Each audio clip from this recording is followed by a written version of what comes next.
Friends, welcome back to my channel. இன்னைக்கு ஒரு சூப்பரான சம்மர் ரெசிபி தான் பார்க்க போகிறோம். சம்மர் ஸ்டார்ட் ஆயிடுச்சுல்ல, ஒரு கூலிங்கான கம்மங்கூழ் எப்படி செய்யுதுன்னு பார்த்துடலாமா? வாங்க ரெசிபிக்குள்ளே போகலாம். அதுக்கு இன்னைக்கு நான் 1 கிளாஸ் அளவுக்கு கம்பு எடுத்திருக்கேன். இது வந்து சூப்பர் மார்க்கெட்டில் சின்ன சின்ன கடைகளில் கூட இப்போ வந்து ஈஸியாக நமக்கு கிடைக்குது.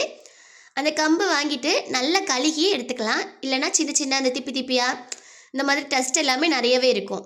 அது எல்லாத்தையும் நல்லா க்ளீன் பண்ணிவிட்டு ஒரு பாத்திரத்தில் ஒரு ஃபில்டர் யூஸ் பண்ணி தண்ணி கொஞ்சம் கூட இல்லாமல் வடிகட்டி வச்சுக்கலாம். இதை வந்து நம்ம ஊற வைக்கணும்னு அவசியம் கிடையாது. அது மாதிரி நல்லா தண்ணியில் கழுகுனதுக்கப்புறமா காய வைக்கணும்னு அவசியம் இல்லை. இதை வந்து நல்ல தண்ணி எல்லாமே ஒரு சொட்டு கூட இல்லாமல் ஃபில்டர் பண்ணி மட்டும் நம்ம எடுத்தால் போதும். இதை அப்படியே ஒரு மிக்சி ஜாரில் சேர்த்துடலாம். சேர்த்துட்டு நல்லா நைஸாக ஃபைன் பவுடரை அரைச்சி எடுத்துக்கலாம்.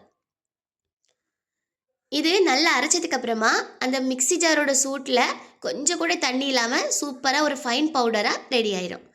கம்மங்களி செய்கிறதுக்கு ஸ்டார்ட் பண்ணிடலாமா? இன்றைக்கி நான் குக்கரில் செய்கிறேன். குக்கரில் 1 கிளாஸ் கம்பு பவுடருக்கு 3 கிளாஸ் தண்ணி சேர்த்துருக்கேன். தண்ணி நல்லா தலை கொதிச்சதுக்கப்புறமா நம்ம ரெடி பண்ணி வச்சுருக்க கம்பு மாவு இதில் சேர்த்து நல்லா கை விடாமல் ஒரு 5 நிமிஷம் கிளறிட்டே வரலாம். இல்லைன்னா சின்ன சின்ன கட்டி தட்டிடும். இது ரெடி ஆகிறதுக்கு 10லேருந்து 15 நிமிஷமே ஜாஸ்தி. சூப்பராக ரெடி ஆயிரும். ஒரு 5 நிமிஷம் இந்த மாதிரி கட்டி தட்டுற மாதிரி இருக்கும். நம்ம கரண்டியை வச்சு நல்லா மசிச்சு விட்டுட்டே வந்தோம்னா சூப்பராக ரெடி ஆயிரும். நல்லா அழகாக பாருங்கள், எல்லாம் மிக்ஸ் ஆகி இந்த அல்வா கன்சிஸ்டன்சியில் இந்த பாத்திரத்தில் ஒட்டாமல் வந்துருச்சுன்னா நம்ம ஸ்டவ் ஆஃப் பண்ணி சர்வ் பண்ணிடலாம். அவ்வளோதான், நம்மளோட கம்மங்களி ரெடி. இதை நான்வெஜ் கிரேவி, அதுக்கப்புறமா அந்த கருவாட்டு குழம்பு அதெல்லாம் வச்சு சாப்பிடும்போது அவ்வளோ டேஸ்ட்டாக இருக்கும்.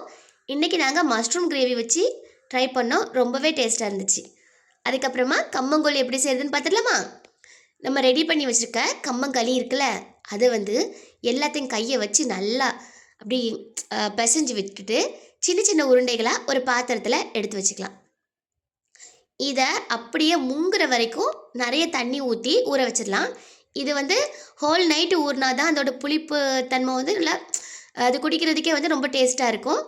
இன்றைக்கி நாங்கள் நைட்டே செஞ்சு வச்சுட்டோம். உங்களுக்கு டைம் இல்லைன்னா அட்லீஸ்ட் ஒரு 4லேருந்து 5 மணி நேரமாச்சு இந்த மாதிரி ஊற வைங்க. நல்லா ஊறினதுக்கப்புறம் காலையில் அந்த கம்மங்களியையும் தண்ணியையும் நல்லா மிக்ஸ் பண்ணி எடுத்துக்கோங்க. கட்டி எதுவும் இல்லாமல் கையை வச்சு நல்லா கரைச்சிக்கோங்க.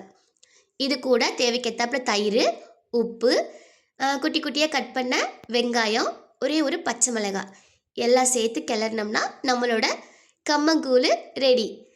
இதோட சைடிஷ்க்கு கருவாடு தொக்கு இருக்குல்ல, கருவாடு தொக்கு, அதுக்கப்புறம் சீனி அவரைக்காய் வத்தல், அப்பளப்பொரி இதெல்லாம் சேர்த்து சாப்பிடும்போது இது ஒரு சூப்பரான ஒரு பர்ஃபெக்ட் காம்போவாக இருக்கும். கண்டிப்பாக ட்ரை பண்ணி பாருங்கள். நம்ம வெளியில் தான் இந்த கம்மங்கூழ்லாம் வாங்கி சாப்பிட்ருப்போம். வீட்டிலே செய்யும்போது எல்லாருமே நல்லா திருப்தியாக நம்ம கையால் செஞ்சதுங்கிற ஒரு சாட்டிஸ்ஃபேக்ஷனோட நம்ம சாப்பிட்லாம். ட்ரை பண்ணி பாருங்கள். ட்ரை பண்ணி பார்த்துட்டு ஃபீட்பேக்கை கமெண்டில் சொல்லுங்கள். வீடியோ பிடிச்சிருந்துச்சுன்னா லைக் அண்ட் ஷேர் பண்ணுங்கள். நான் போடுற வீடியோஸ் உங்களுக்கு யூஸ்ஃபுல்லாக இருந்துச்சுன்னா மறக்காம சேனலை சப்ஸ்கிரைப் பண்ணிடுங்க.